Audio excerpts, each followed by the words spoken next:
How to see live video on Instagram. First of all, open up your Instagram app.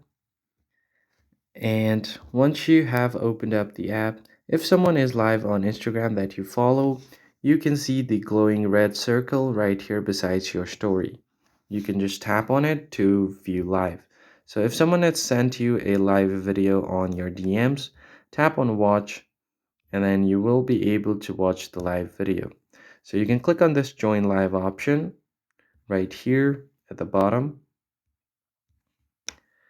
And from there, you will be able to request their request to join the live, or you could also request to be a guest on the live video. And if you want to get notified when someone goes live, you can tap on their profile and then head over to their profile right here. Tap on the three lines at the top right, and then from here, you will be able to turn on the notification. And then from here, if they go live, so just tap on it and tap on get all notification for live videos. So whenever they go live, you'll be notified every time. And that's how you join someone's live on Instagram.